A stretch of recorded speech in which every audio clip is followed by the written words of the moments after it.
Jungkook তেদের বাড়ি থেকে চলে আসে। জাঙ্কুককে দেখে জীবনবাড়ি গার্ড তড়িঘড়ি করে মেন গেট খুলে দেয়। জাঙ্কুক বাসার দিকে ঢুকতেই কেউ এসে জাঙ্কুকের গায়ের উপর পড়ে। হঠাৎ করে কাজটা হওয়ায় জাঙ্কুক বিরক্ত নিয়ে সামনে তাকায়। লিসা জাঙ্কুকের ফুফাতো বোন, এর সঙ্গে একই ক্লাসে পড়ে। এই গ্রামে আসলে তার একমাত্র ঘোড়ার সঙ্গীতটি। ওরা দুজন ভালো বান্ধবী। জাঙ্কুককে সে ভাইয়ের মতোই দেখে। তবে জাঙ্কুকের ফুপি চায় লিসাকে জাঙ্কুকের বউ বানাতে, কিন্তু তা যে হবার নয়। মেয়েটা তার ভীষণ ছোট, আর জাঙ্কুক মেনে নেবে না এটা তিনি ভালো মতোই জানেন। তাই ইচ্ছে থাকতেও কোনো কথা বলেনি এই সম্পর্কে। জাঙ্কুক লিসাকে জোর করে সরিয়ে দিয়ে বলে, কি ব্যাপার লিসা, তুই বড় হয়ে গেছিস, এটা কি ভুলে গেছিস? সরি ভাইয়া। জাঙ্কুক বুঝতে পারে সে একটু বেশি চিল্লিয়ে উঠেছে। আসলে জেনি মেয়েটার চরিত্র জাঙ্কুকের ব্রেনকে খুব বাজেভাবে ইফেক্ট করেছে। It's okay, I am sorry. তুই এসেছিস, আগে বললি না তো, তাহলে চকলেট নিয়ে আসতাম। আম্মু আজই বললো আসতে, আগে জানলে তোমায় বলতাম। জাঙ্কুক ভাই। কাইয়ের কণ্ঠ শুনে জাঙ্কুক সামনের দিকে তাকায়। জিয়ন জাঙ্কুকের ফুপির একমাত্র ছেলে কাই, পেশায় একজন ইন্সপেক্টর। জাঙ্কুকের ফুপা একজন এমপি অন্য জেলার, সেই হিসাবে কাইয়েরও ভীষণ ক্ষমতা একজন ইন্সপেক্টর হিসাবে। জাঙ্কুক মুখে হাসির রেখা টেনে বলে, কি অবস্থা, কেমন আছিস? আলহামদুলিল্লাহ অনেক ভালো, তোমাদের দেখে আরো ভালো লাগছে। কাজের থেকে ছুটি হলো তবে? হ্যাঁ, অনেক কষ্টে হলো। জাঙ্কুকের কাইকে তেমন একটা পছন্দ নয়। আগের বার কাই যখন তাদের বাড়িতে এসেছিল তখন কাইয়ের দৃষ্টি তের দিকে বেশ একটা ভালো সে লক্ষ্য করেনি। শুধুমাত্র এই কারণেই তার কাইকে পছন্দ নয়। এমনি থেকেও কাই জাঙ্কুককে ভীষণ হিংসে করে। সে বরাবরই জাঙ্কুকের আগে যেতে চায়, কিন্তু নিয়তি তাকে বারবার জাঙ্কুক থেকে পিছিয়ে রাখে। খাবার টেবিলে সবাই মিলে একসাথে ডিনার করছিল, সবাই খাচ্ছিল। এমন সময় কাই একটা কথা বলে ওঠে যা জাঙ্কুকের মোটেই পছন্দ হলো না। মামি, তোমাদের গ্রামের একটা ছোট্ট মেয়েকে আমার না ভীষণ মনে ধরেছে। জিন কথাটা শুনে কায়ের দিকে তাকিয়ে বলে, ও মা, তাই নাকি? কে সে? আমি কালকেই তার বাড়িতে বিয়ের প্রস্তাব নিয়ে যাচ্ছি। এত দ্রুত নয় মামি, মেয়েটা এখনো অনেক ছোট। জিন বেগম পাশে বসে থাকা ছেলের দিকে তাকায়। যেহেতু কাই খোলাসা করে কিছু বলছে না, তাই জাঙ্কুক সেভাবে কিছু বলতে পারছে না। তবে জাঙ্কুকের হাব ভাব দেখে বোঝা যাচ্ছে এখানে সমস্যা আছে। জিন তার ছেলেকে বুঝতে পারে, তাই তিনি চুপ করে যায়, কোনো কথা বলে না। জাঙ্কুক বাকি খাবার না খেয়ে উঠে চলে যেতে নেয়। এমন সময় তার ফুপি বলে ওঠে, জাঙ্কুক, বাবা মার খাবার না খেয়ে উঠে যেতে নেই। না ফুপি, খাওয়া হয়ে গেছে, তোমরা খাও। জাঙ্কুক রুমে এসে নিজের বিশাল বিছানায় গায়ে এলিয়ে দেয়। পাশের কাচের জানালার দিকে চোখ যায় তার। হাওয়া দিচ্ছে ঠান্ডা হাওয়া। বাহিরে হয়তো কিছুক্ষণের মাঝেই বৃষ্টি শুরু হবে। জীবন বাড়ির পুকুরটা বেশ ভালোই দেখা যাচ্ছে এখান থেকে, কারণ সেখানে বাধাই করা ঘাটের লাইট দেওয়া আছে, যেটা সন্ধ্যা থেকে সকাল পর্যন্ত চলে। জাঙ্কুক বিছানা ছেড়ে উঠে জানলার কাছে চলে আসে। সেই দিনের স্মৃতি তার মস্তিষ্কে এখনো তাজা। কিভাবে তেকে দিয়ে নিজের শার্টটা ধুয়েছিল, সেই শার্টটা জাঙ্কুক সেভাবে সুন্দর করে রেখে দিয়েছে। এতে তার প্রিয়তমার সুবাস মিশে আছে। একজন প্রাপ্তবয়স্ক যুবক, প্রাপ্তবয়স থেকে একটু বেশি বয়স তার, সবকিছু বুঝে জানে, তাও কিভাবে একটা অপ্রাপ্তবয়স্ক মেয়ের প্রেমে পড়ে গেল। ভালোবাসাও কি অদ্ভুত, তাই না? সামনের মানুষটা যেই হোক না কেন, ভালোবাসতে জানলে, মনের মিল হলে ভালোবাসা হয়েই যায়। জাঙ্কুকের ঠোঁটে হালকা হাসির রেখা ফুটে ওঠে। রাতের খাবার খেতে ঘুমিয়ে যায়। সকালে স্কুল আছে, বিকেলে কোচিং, কত কাজ তার। জং হোসুক রাতের খাওয়া দাওয়া শেষ করে রুমে আসে। আই বেগম তার রাতের কাজগুলো শেষ করে রুমে এসে স্বামীকে চিন্তিত দেখে তার পাশে বসলেন। কি হয়েছে? কিছু না। বলুন আমাকে। এতদিনের সংসার, আপনাকে চিন্তিত দেখলে আমি বুঝে যাই। জাঙ্কুক এসেছিল আজ? জাঙ্কুককে নিয়ে কিছু ভাবছেন? সেরকমই কিছু। এত চিন্তা করবেন না, আমার বিশ্বাস আমাদের মেয়ে সুখী হবে। তুমি কিভাবে জানো? আমি জানি, তুমি দেখো না। জং হুসুক আর কথা বাড়ালেন না। সকালে তেকে স্কুলের জন্য রেডি করিয়ে দিয়ে আই বেগম নিজের কাজে চলে যায়। তে বাবার থেকে টাকা নিয়ে স্কুলে চলে যায়। জেনিও কলেজের জন্য রেডি হয়ে বেরিয়ে যায়। তেদের স্কুলে আজ মাত্র 4টা ক্লাস হলো, তারপরে টিফিন হলো, টিফিনের পর ক্লাস হলো না। বিকাল 3টার দিকে তে আর তের বান্ধবী ন্যান্সি বেরিয়ে যায় স্কুল থেকে। দুজন মিলে হাঁটা ধরে সামনের দিকে। কিছু দূর এগিয়ে তাদের কোচিং এর জায়গা। সব স্টুডেন্টরা অপেক্ষা করছিল স্যারের জন্য, কিন্তু জানতে পারে আজ স্যার পড়াবে না। কি আর করার, তে আর ন্যান্সি নিজেদের বাড়ির দিকে হাঁটা ধরে। কিছু দূর যাওয়ার পর তে আর তের বান্ধবীর সামনে হঠাৎ করে একটা ছেলে এসে দাঁড়ায়। হেই তে। তে সামনে দাঁড়িয়ে থাকা ছেলেটিকে চিনে না। কে আপনি?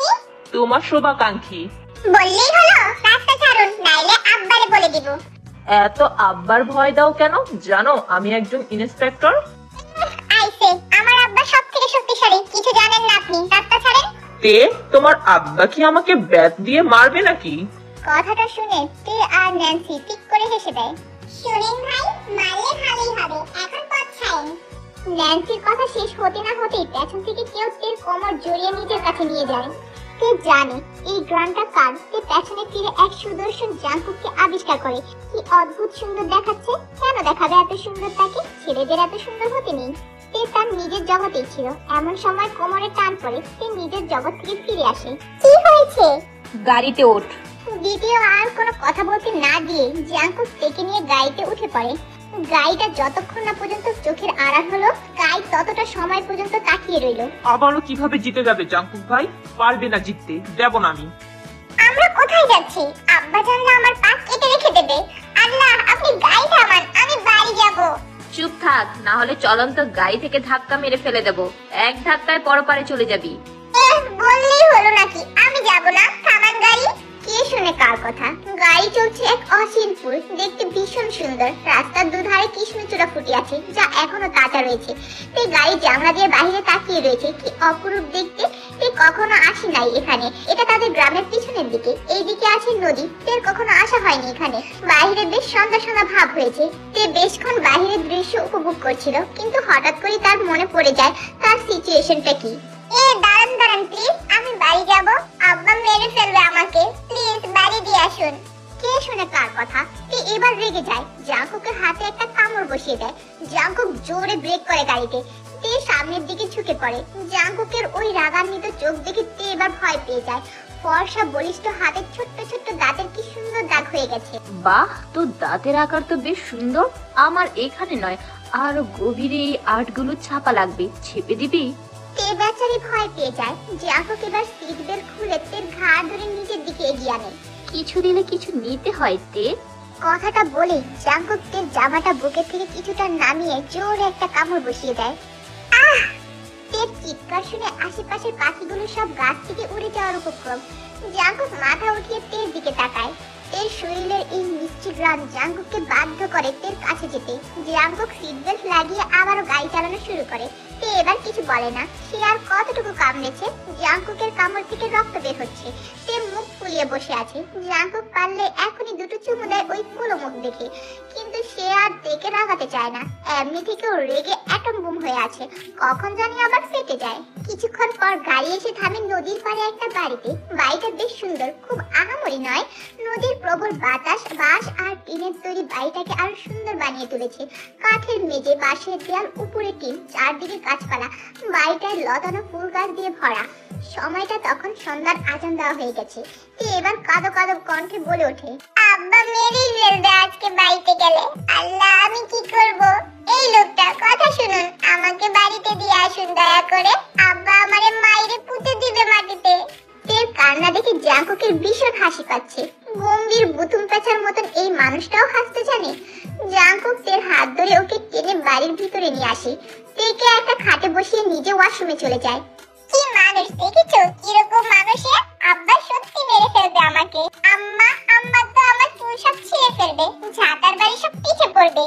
তে শব্দ করে কেঁদে দেয়। তের কান্নার শব্দ জাংকুক বাথরুম থেকে শুনতে পাচ্ছে। জাংকুক শব্দ করে হাসছে, তবে সেই হাসির শব্দ তে শুনতে পাচ্ছে না। ফ্রেশ হয়ে তোয়ালা দিয়ে মাথা মুছতে মুছতে বের হয় জাংকুক। ফোনটা হাতে নিয়ে তের কানে দেয়। তের সামনে তাকিয়ে জাংকুকের দিকে তাকাতেই তার বাবা ফোনের ওপাশ থেকে বলে ওঠে, প্রেমা, আব্বা আমি আসলে থাক মা, আর ভয় পেতে হবে না। লিসা আমাকে বলে দিয়েছে তুই ওর সাথে আজ থাকবি। আগেই বলতে পারতি। আব্বা আরে সমস্যা নেই, লিসা আমাকে বলেছে তুই ভীষণ কান্নাকাটি করেছিস থাকবি না বলে। তুই আজকের দিনটা থাক, লিসা আবার পরশু চলে যাবে। তোদের কতদিন পর দেখা হলো? আব্বা আসলে তে আর কি বলবে? সামনের মানুষটা যেভাবে তাকিয়ে আছে তার দিকে তে বেচারি ভয়ে চুপ করে আছে। ভালো করে খেয়ে দিয়ে ঘুমিয়ে যা, সকালে চলে আসিস। ঠিক আছে আব্বা। ফোনটা কেটে দেয় জিহব সাহেব। আসলে জাংকুক আগে থেকে লিসাকে ফোন করে সবটা বুঝিয়ে বলেছে জিহব সাহেবকে ফোন করে কি বলতে হবে। আর লিসাও বাধ্য বোনের মতন সব সাজিয়ে গুছিয়ে বলেছে। লিসা আর তে বয়স এক হলেও লিসা তের থেকে বেশ ইন্টেলিজেন্ট। বুদ্ধি তার তের থেকে অনেক বেশি। শহরের মেয়ে, একটু অ্যাক্টিভ হতেই হবে। জাংকুক হাতে থাকা তোয়ালাটা পাশের সোফায় রেখে তের দিকে এগিয়ে যায়। জাংকুককে এগিয়ে আসতে দেখে তে পিছিয়ে যাচ্ছে বিছানার দিকে। জাংকুক বাঁকা হেসে তের পা ধরে নিজের কাছে নিয়ে আসে। তে বেশ ভয় পেয়ে যায়। ছাড়ুন। ছাড়তে তোকে ধরে নিতে ভীষণ নেশা হয় আমার। তোর শরীরে গ্রাম পেলে আমি মাতাল হয়ে যাই। জাঙ্কুক তের গলায় ছোট্ট ছোট্ট চুমু দিচ্ছে। তের শরীর কাঁপছে। এতটা কাছে এভাবে তের কাছে এর আগে কোনো পুরুষ আসে নাই। জাঙ্কুক তের ঠোঁট আঁকড়ে ধরে। ভালোবাসার এই ছোঁয়া গভীর হতে থাকে। জাঙ্কুক তের জামার ভেতর হাত ঢুকিয়ে দেয়। তে এবার চোখ বড় বড় করে নেয়। জাঙ্কুকের হাত ধরে জামা থেকে বের করতে গেলে জাঙ্কুক অন্য হাতে তের ছোট্ট দুটো হাত আটকে দেয়। তের এবার নড়ার কোনো জায়গা নেই। জাঙ্কুকের নিচে ছটফট করা ছাড়া কোনো উপায়ই নেই। বেশ কিছু সময় পর জাঙ্কুক বুঝতে পারে এর থেকে ভেতরে গেলে সে আর ফিরে আসতে পারবে না। জাঙ্কুক এর উপর থেকে সরে আসে। এলোমেলো হয়ে বিছানায় শুয়ে আছে তে। বড় বড় নিঃশ্বাস নিচ্ছে সে। ওনাটা জাঙ্কুক কখন ফেলে দিয়েছে? এলোমেলো পরিটাকে এত সুন্দর কেন লাগছে? জাঙ্কুক এক দৃষ্টিতে তের দিকে তাকিয়ে আছে। জাঙ্কুকের দৃষ্টি নিজের উপর টের পেয়ে তে দ্রুত নিজের গায়ে ওড়না টেনে নেয়। পেয়েছেনটা কি? হ্যাঁ, থাকবো না আমি এখানে, বাড়ি যাবো। এর এই বিষয়টা বেশ অদ্ভুত। এত সময় ধরে জাঙ্কুক এত কিছু করলো তার সাথে, তারপরও কি সুন্দর সব ভুলে তেজ দেখিয়ে এসব কথা বলছে। জাঙ্কুক পাগল মেয়েটার কথা শুনছে। এরই মাঝে কেউ তাদের দরজায় নক করে। বাড়িতে আসার সময় কাউকে দেখলো না, এখন আবার কে এলো? জাঙ্কুক দরজা খুলতেই কেউ তার হাতে কফির মগ ধরিয়ে বলে, আর কিছু লাগলে বলবেন স্যার। ঠিক আছে। বলেই দরজা লাগিয়ে দেয়। জাঙ্কুক কফির মগে এক চুমুক দিয়ে বলে, যাই করিস না কেন, আজ রাতে তোকে এখানেই থাকতে হবে। আপনার কথা মতো নাকি? থাকবো না আমি এখানে। কি করবেন আপনি? আমিও দেখতে চাই। এত জোরে জোরে চিৎকার করে কথাগুলো বলছে, কিন্তু সামনে দাঁড়িয়ে থাকা সুদর্শন পুরুষ হাতে কফির মগ নিয়ে দাঁড়িয়ে আছে। এর রাগান্বিত এই রূপ তার ভীষণ পছন্দ। বাচ্চা মেয়েটা রাগের মাথায় কি কি বলে, কি অদ্ভুত সুন্দর। এর সামনে থাকা চুলগুলো কানের কাছে গুজে জাঙ্কুক হাতে থাকা কফির মগটা টেবিলে রেখে তের দিকে এগিয়ে যেতে থাকে। জং হুসুক জাঙ্কুকের ফোনটা কেটে যখনই পাশে তাকায়, দেখতে পায় জেনি দাঁড়িয়ে আছে তার পাশে। কি রে মা, কিছু বলবি? আব্বা, তুমি কিভাবে তেকে ও বাড়িতে থাকার পারমিশন দিলে? কেন, সমস্যা হয়েছে কি খুব? হ্যাঁ, তে কিভাবে ও বাড়িতে থাকে? তুমি এক্ষুনি ফোন করে বলো তেকে দিয়ে যেতে। কিন্তু লিসা তের বন্ধু, এতদিন পর এসেছি, মেয়েটা এত আবদার করে বলেছে, আমি কিভাবে ওর কথা ফেলি? আব্বা, কিন্তু এত কিন্তু কিছু নেই। জেনি, খেতে এসো। জেনি মায়ের ডাক শুনে পিছনে ফেলে। মা, তুমি শুনেছো বাবা থেকে জীবন বাড়িতে থাকার পারমিশন দিয়েছে? হ্যাঁ, তোর আব্বাকে আমি বলেছি পারমিশন দিতে। মা, তুমিও? আমিও কি? কি খাবে? খেতে এসো জেনি। আলী বেগম কথাটা বলে চলে যায়। জং হুসুকো উঠে খাবার টেবিলে গিয়ে বসে। তোমরা খাও, আমি পরে খাচ্ছি। কথাটা বলে জেনি নিজের রুমে চলে যায়। রাগে জেনির মুখটা লাল হয়ে গেছে। কি করবে সেটা নিজেও জানে না জেনি। অদ্ভুত রকমের রাগ হচ্ছে তার। জাঙ্কুক ওয়াশরুমে গোসল করছে। তে বসে আছে মুখ ফুলিয়ে। রাগ হলেও এখন আর কোনো উপায় নেই। এই রাত তাকে এভাবেই কাটাতে হবে। তে রুমের জানালার দিকে তাকায়। জানালা দিয়ে নদীর পানির কুলকুল শব্দ আর ঠান্ডা বাতাস আসছে। তে সেই জায়গায় গিয়ে বসে পড়ে। বাতাসে তের বেনি থেকে ছুটে যাওয়া চুলগুলো উড়ছে। তে রাতের প্রকৃতি উপভোগ করতে ব্যস্ত। এমন সময় বাথরুমের দরজা খোলার শব্দে তে পেছনে তাকায়। জাঙ্কুক বেরিয়েছে, এক হাতে তোয়ালা দিয়ে মাথা মুছছে। জাঙ্কুকের পরনে একটা গেঞ্জি আর প্যান্ট। লম্বা লম্বা চুল জাঙ্কুকের, তা দিয়ে ফোটা ফোটা পানি দামি কোনো রত্নের মতন চমকে নিচে পড়ছে। জাঙ্কুকের ওই চোখগুলোর উপরে আল্লাহ প্রাকৃতিক ভাবে একটা কালো লাইন বানিয়ে দিয়েছে, যা তাকে আরো আকর্ষণীয় করে তোলে। তার ফর্সা মুখে দাড়ি নেই তেমন। ছেলেটা সবসময় ক্লিন সেভ করে থাকে। তার বয়সটা আরো বেশি দমে যায় তার এই মায়াবী চেহারা দেখলে। জাঙ্কুকের পুরোটা মুখের মাঝে তেজ দৃষ্টি আটকে যায় গোলাপি ঠোঁট দুটোয়। এই ঠোঁট জোড়া এত গোলাপি কেন? এই ছেলেটা সিগারেট খায়, তাও এত গোলাপি কিভাবে? আল্লাহ এই মানুষটাকে খুব নিখুঁত ভাবে বানিয়েছে। তের স্থির দৃষ্টিতে ঠিক কি প্রকাশ পাচ্ছে তা জাঙ্কুকের জানা নেই। তের গোল গোল ঘন পাপড়ির চোখ দুটোকে জাঙ্কুক ভীষণ ভালোবাসে। একদিন এমনও আসবে যেদিন জাঙ্কুক ওই চোখ দুটোতে চুমু দিয়ে বলবে ভালোবাসি। জাঙ্কুকের হাতের তোয়ালাটা নিচে রেখে তের দিকে এগিয়ে আসে। কি দেখছিস? জাঙ্কুকের গম্ভীর কণ্ঠ শুনে তে অন্যদিকে তাকায়। কিছু না, কি দেখবো? এই নে তোয়ালে, যা গোসল করে আয়। গোসল করে কি পরবো? শাড়ি। শাড়ি? এই শাড়ি আবার কোথা থেকে পাবো আমি? পাবে পাবে, দেখো তো ওইখানে আলমারিটা খুলে দেখো। তে গিয়ে আলমারি খুলে দেখে সেখানে 8 থেকে 10 খানা শাড়ি হবে। এগুলো কার? যারই হোক না কেন, তোর পরার দরকার, তুই গিয়ে পর। তে ফ্রেঞ্চি কেটে শাড়ি নিয়ে ওয়াশরুমে চলে আসে। তে ওয়াশরুমে ঢুকতেই সার্ভেন্ট এসে ওদের খাবার দিয়ে যায়। কিছুক্ষণ পর তে গোসল করে বের হয়। বাথরুমে একটা মেয়ের ব্যবহারিক সব পণ্য ছিল।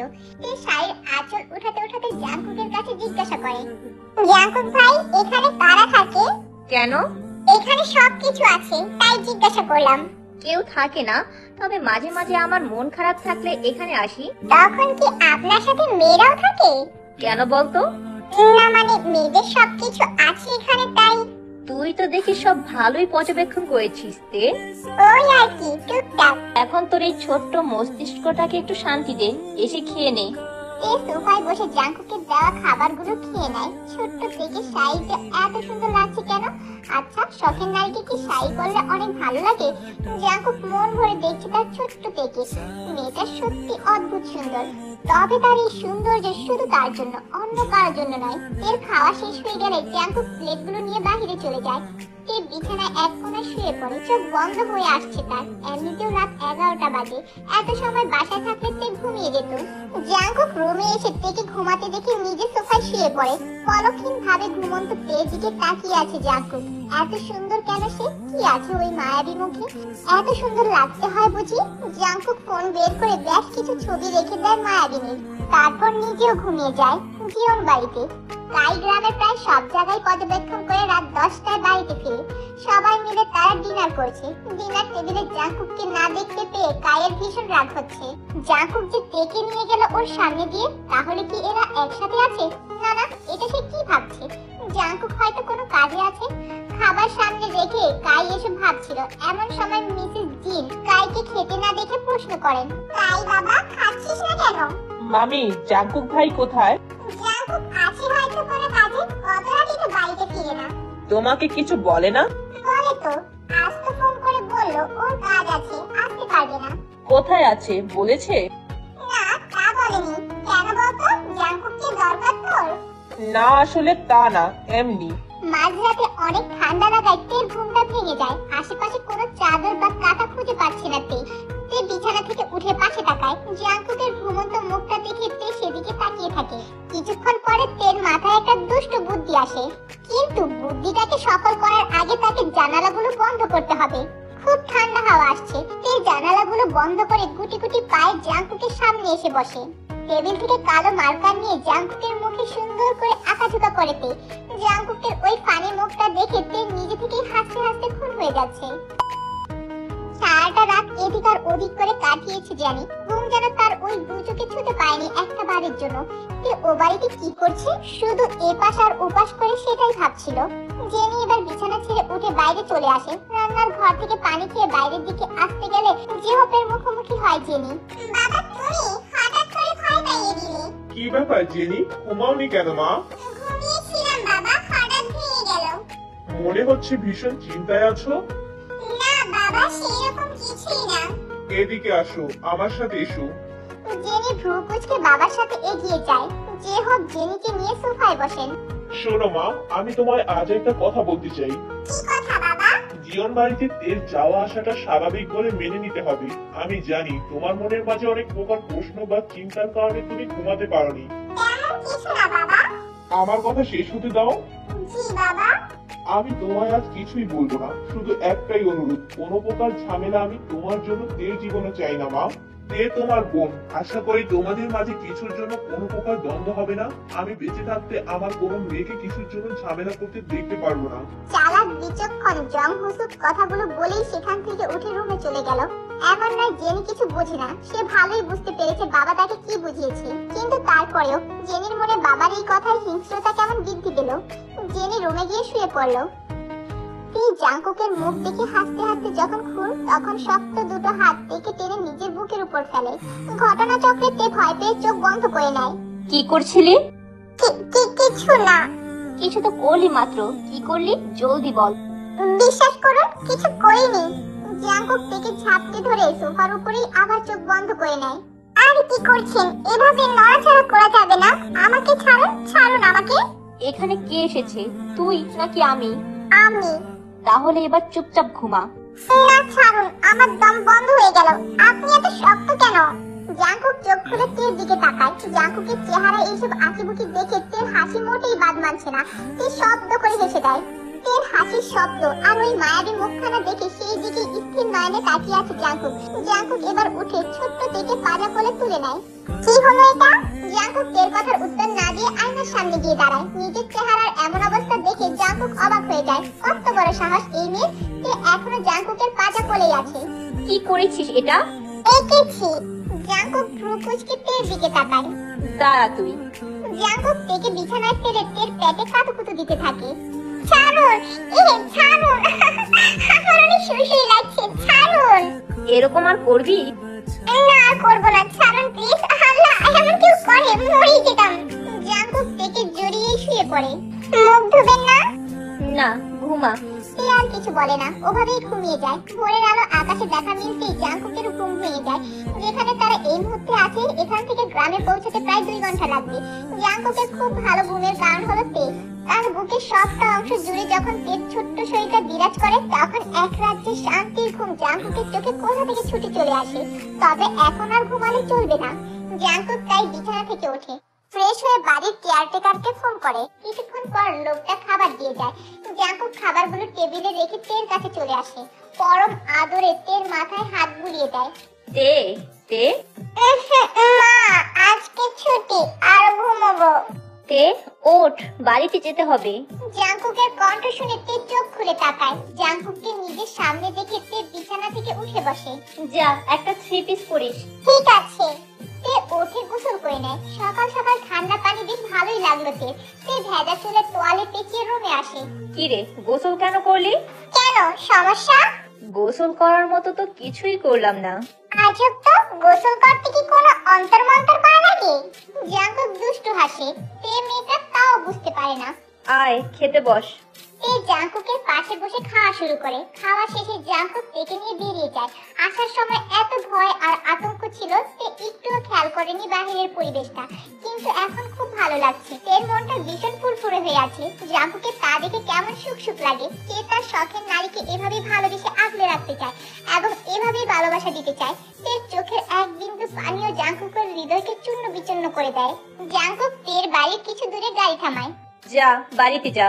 তে নামবে তার আগে জাঙ্কুক তের হাতটা ধরে বসে। তে পেছনে ফিরে তাকায়। জাঙ্কুক এগিয়ে আসে তের দিকে। যাওয়ার আগে ভালো করে বিদায় জানাতে হয়, ভুলে গেছিস? কিভাবে জানাবো? জাঙ্কুক এগিয়ে তের ঘাড়ের পেছনে হাত দিয়ে নিজের কাছে নিয়ে এসে ঠোঁটে চুমু খায়। তের গাল লাল হয়ে যায় মুহূর্তেই। এইভাবে তে দ্রুত বেরিয়ে বাসার দিকে দৌড় দেয়। জাঙ্কুক সেদিকে কিছুক্ষণ তাকিয়ে থাকে। পাগল মেয়েটা, তবে শুধুই তার। তে বাড়িতে ঢুকতেই বাবার সাথে ধাক্কা খায়। আব্বা? তেমা আমার, কি ব্যাপার, এত দ্রুত কোন দিকে ছুটছো? বাড়িতেই আসছিলাম বাবা। আচ্ছা, লিসা আসেনি? না, আসেনি, বিকেলে আসবে বলেছে। ঠিক আছে, খেয়ে এসেছো? হ্যাঁ। যে হোক তার কাজে চলে যায়। তে খুশি মনে বাড়িতে প্রবেশ করে। জেনি টিভির রুমে বসেছিল। তেকে দেখে জেনি উঠে দাঁড়ায়। এই তে, আপু, তুই কাল স্কুলে জামা পরে গেছিলি, আজ নতুন জামা কোথায় পেলি?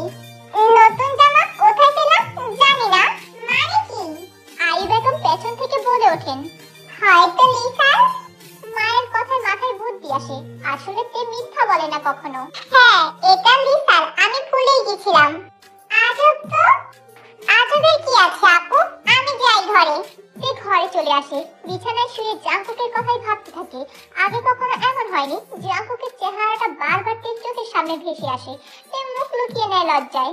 জীবন বাড়িতে জাঙ্কুক প্রবেশ করতেই করিডোরে কাই দাঁড়িয়ে আছে। কাইকে দেখে জাঙ্কুক না দেখার ভান করে নিজের রুমের দিকে হাঁটা ধরে। ভাই, তুমি কি আমাকে ইগনোর করছো? না তো, তোর হঠাৎ এমন কেন মনে হলো? না, আসলে কাল যে দৃশ্য দেখালে। জাঙ্কুক মৃদু হাসে। হাতটা পকেটে রেখে কায়ের দিকে এগিয়ে যায়। প্রতিটা মানুষের নিজের লিমিটে থাকা উচিত। এর থেকে বের হয়ে গেলে বিপদ নিশ্চিত। তুমি আমার ছোট ভাই, তাই ওয়ার্নিং করছি, এরপর থেকে অ্যাকশন নেব। কথাটা বলে জাঙ্কুক সেখান থেকে চলে যায়। কাই হাত মুঠো করে দাঁতে দাঁত চেপে বলে, ওই মেয়ে আমারই হবে, তোমার আগে ওর শরীরে আমার হাত পড়বে, কথা দিলাম জাঙ্কুক। সারাদিন জাঙ্কুক বাড়ি থেকে কোথাও যায়নি। অনেকগুলো কাজ পড়ে আছে, তাও করা হয়নি। এই নামক মানুষটা তার জীবনে না আসলে তো তার এই রোগের ওষুধ জাঙ্কুক পাচ্ছে না। লিসা বিকালবেলা রেডি হয়ে তের বাড়িতে চলে আসে। তে ঘুমাচ্ছিল। আলী বেগম লিসাকে দেখে বলে, মারে কেমন আছিস? এই তো চাচি ভালো, আপনি কেমন আছেন? আলহামদুলিল্লাহ ভালো। তে রুমে ঘুমোয়, যা ডেকে তোল। আচ্ছা। লিসা তের রুমে চলে যায়। তে ঘুমিয়ে আছে এলোমেলো হয়ে। এই তে ওঠ। না আর একটু ঘুমাবো। তে ওঠ। তেকে টেনে তুলে বিছানা থেকে লিসা। তুললি কেন ডেকে? চল বাইরে যাব, চল। কেন? একটু ঘুমোলে ভালো হয়। তে লিসা চিল্লানোতে তে বিরক্ত নিয়ে তাকায়। কি এমন করে তাকিয়ে লাভ নাই, যা ফ্রেশ হতে যা। যাচ্ছি, মরণ সব আমার। তে ওয়াশরুমে চলে যায়। তে যাওয়ার পরপরই জেনি আসে লিসার কণ্ঠ পেয়ে। এই লিসা কেমন আছো? জেনিয়া খুব ভালো আছি, তুমি কেমন আছো? ভালো। তা কোথায় যাবা? এই তো ঘুরতে, এসে ধরে সময়ই পেলাম না। লিসা কি বলো, কাল রাত না দুই বান্ধবী এক জায়গায় ছিলে? লিসা কিছুটা ঘাবড়ে যায়। হ্যাঁ হ্যাঁ ছিলাম তো এক জায়গায়, কিন্তু ঘুরতে তো যাইনি। সত্যি করে বলো তো লিসা, কালকে কি তোমরা এক জায়গায় ছিলে? হ্যাঁ, আর কোথায় থাকবো? এর মাঝে তে বেরিয়ে আসে। চল তে যাই। দাঁড়া, চুলটা আছড়ে নেই। আমাকে নিবা না তোমরা? নেব, কেন নেব না? চলো তুমিও। দাঁড়াও, রেডি হয়ে আসি। জেনি রেডি হতে চলে যায়। তে চুল আছে, মুখটা মুছে নেয়। মেয়েটা কিছুই পরে না, না কোনো মেকআপ করে, শুধু বাবার দেওয়া একটা চেন গলায় থাকে, গোল একটা লকেটের সাথে। মেয়েটাকে এভাবেই সুন্দর লাগে সব সময়। এদিকে জেনি ক্রিম, পাউডার, লিপস্টিক সবকিছু লাগিয়ে সুন্দরভাবে পরিপাটি হয়ে বের হয়েছে। তিনজন হাঁটা ধরে। জেনি নিজের ফোনে ব্যস্ত। তে আর লিসা নানা রকম গল্প করছে।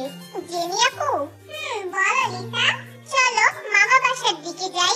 এই না, ওদিকে কেন? মেঘ করেছে আকাশে, বৃষ্টি হলে? কেন নয় তে, চল মেঘ করলে লিসাদের মামা বাড়িতে থাকবো। না, আমি যাব না। বেশি করবি না, চল। লিসা টেনে থেকে নিয়ে যায়। তে মোটেই রাজি না। জীবন বাড়ির পুকুর পাড়ে তিনজন বসে আছে। জেনি কিছু ছবি তুলেছে নিজের। দেখেছিস কি সুন্দর পরিবেশ? হ্যাঁ, আসলেই সুন্দর লাগছে। জাঙ্কুক রুম থেকে বের হবে এমন সময় জানালা দিয়ে বাইরে তাকিয়ে পরীর দেখা মিলল। জেনি আর লিসাও আছে। জাঙ্কুক বুঝতে পারলো কাজটা লিসার বাইরে মেক করেছে। জাঙ্কুক আসলে বুদ্ধি, মায়া পরীকে আরেকটু সময়ের জন্য নিজের কাছে রাখতে পারবে। জাঙ্কুক রুম থেকে বেরিয়ে এসে কাজের মহিলার সামনে এসে দাঁড়ায়। কাকি, যাও তো লিসা আর ওর বন্ধুদের ডেকে আনো বাড়িতে, বাহিরে হয়তো বৃষ্টি হবে। পিছন থেকে জিন বেগম বলে ওঠে, কে এসেছে? তে। জিন বেগম তের নাম শুনে অবাক হয়ে যায়। ও মা তে, জলদি যা, জমিনা জলদি যা, যা থেকে ধরে নিয়ে আয়। বল জিন কাকি ডাকছে। কাকি এত উত্তেজিত হয়ে গেলে? আরে হব না, যা তুই আগে, তেকে অবশ্যই আনবি। যাচ্ছি যাচ্ছি। মা, এত খুশি হওয়ার কিছুই নেই। চুপ কর তুই, নেই মানে? আমার হবু বউ প্রথমবার এ বাড়িতে আসবে। যাই, আমি দেখে আসি কি রান্না করা হচ্ছে। জাঙ্কুক কপালে হাত দেয়। ইনি বিয়ে হলো না তার আগে থেকে এই অবস্থা, বিয়ের পর কি হবে? তবে মনে হচ্ছে তোর কপাল ভালো, আর পাঁচজন শাশুড়ির মতো হবে না তার মা। পুকুর পাড়ে জমে লাগিয়ে ওদের ডেকে নিয়ে আসে। আমি বলেছিলাম আপু বৃষ্টি হবে, যাব না, তুই শুনলি না। কাল এ বাড়িতেই ছিলি, আগে তো ভাব কেন দেখাচ্ছিস? তে অবাক হয়ে তাকায় বোনের দিকে। কি অদ্ভুত! জীবন বাড়িতে প্রবেশ করতেই জিন বেগম ছুটে আসে। আরে এসে এসো, তুমি নিশ্চয়ই জাঙ্কুক ইয়ে মানে লিসার বান্ধবী তে? হ্যাঁ, আপনি কে? আল্লাহ, আমাকে চিনো না? আমি জাঙ্কুকের মা। আন্টি ভালো আছেন? হ্যাঁ রে মা, তোকে দেখে আরো ভালো হয়ে গেলাম। মাশাআল্লাহ, কি সুন্দর মেয়েটা। আন্টি, আপনি এমন করে কেন বলছেন? এটা কে লিসা? তের বড় আপু জেনি। ওহ, ভেতরে আসো তোমরা। ওরা সবাই ভিতরে চলে আসে। ড্রয়িং রুমে সাদা শার্ট, কালো প্যান্ট পরিহিত সুদর্শন মানুষটাকে দেখে তের হৃদয়ে কম্পন দ্বিগুণ বেড়ে গেল। জাঙ্কুকের দৃষ্টি তের দিকে স্থির। তের কেমন অস্বস্তি হচ্ছে। কারো চোখের দৃষ্টিতে এত নেশা থাকতে পারে? বাইরে ঝুম মুষলধারে বৃষ্টি শুরু হয়েছে। জাঙ্কুক কেমন আছেন? ভালো। তের দিকে তাকিয়ে থেকে কথাটা বলে জাঙ্কুক। জেনির বিষয়টা মোটেও পছন্দ হচ্ছে না।